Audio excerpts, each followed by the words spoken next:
नमस्कार, मैं रूपाली आप सबका स्वागत करती हूँ आप ही के चैनल पर जिसका नाम है आज के हिस्टोरिकल लड़की।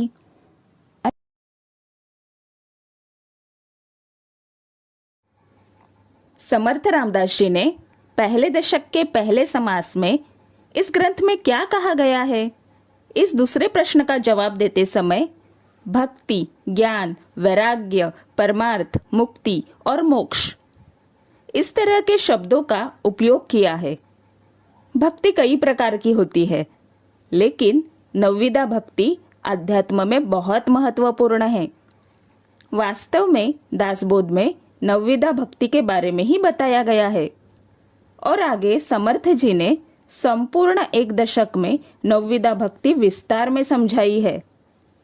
तभी हम इसकी पूरी जानकारी लेंगे, लेकिन अब हम भक्ति इस शब्द को समझते हैं। पर अगर अभी तक आपने इस चैनल को सब्सक्राइब नहीं किया होगा तो जल्दी से चैनल को सब्सक्राइब कीजिए, दूसरों को वीडियो शेयर कीजिए और आगे के सारे वीडियो ऐसे ही देखते रहिए। रोज की पूजा, कभी कभी होम हवन, यज्ञ या स्तोत्र और मंत्र, इतने तक ही भक्ति सीमित नहीं है, बल्कि भक्ति का अर्थ व्यापक है। पूर्ण समर्पण, निष्ठा, विनम्रता, यह भी भक्ति ही है। लेकिन एक व्यक्ति के लिए पूर्ण समर्पण, निष्ठा, विनम्रता होने के लिए उनके प्रति मन में सबसे पहले प्रेम निर्माण होना पड़ता है।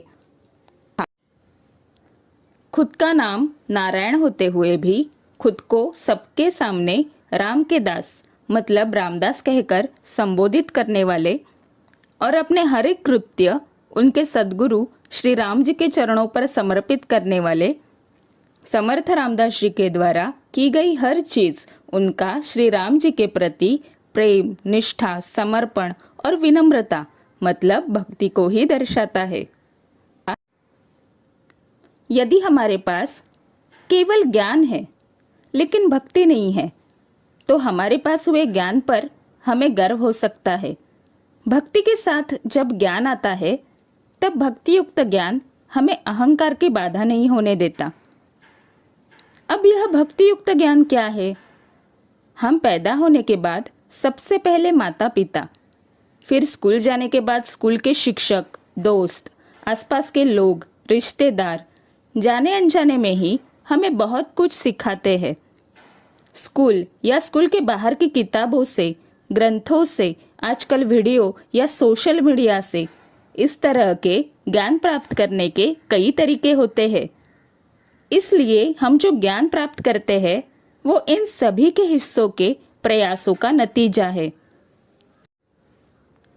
इसी तरह सारे संत या इस ग्रंथ के बारे में कहा जाए तो समर्थ रामदास जी विनम्रतापूर्वक यह स्वीकार करते हैं कि उनके पास जो भी ज्ञान है वह उनके सद्गुरु प्रभु श्री राम जी की कृपा से ही प्राप्त हो रहा है।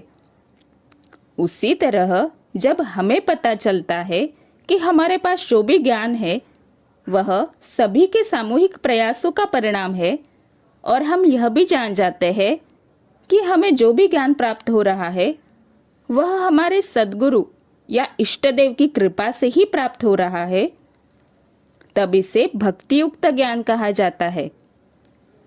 लेकिन जब तक हम ज्ञान को अमल में नहीं लाते तब तक इस ज्ञान का हमारे जीवन में कोई मतलब या कह सकते हैं कि कोई उपयोग नहीं है। कई लोग इस अहंकार में फंस जाते हैं कि हमारे पास ज्ञान है और इस ज्ञान पर उनके द्वारा कभी अमल ही नहीं होता। इसलिए गर्व को या अहंकार को नष्ट करने के लिए भक्ति युक्त ज्ञान महत्वपूर्ण है। मिलते हैं अगले भाग में, तब तक के लिए नमस्कार।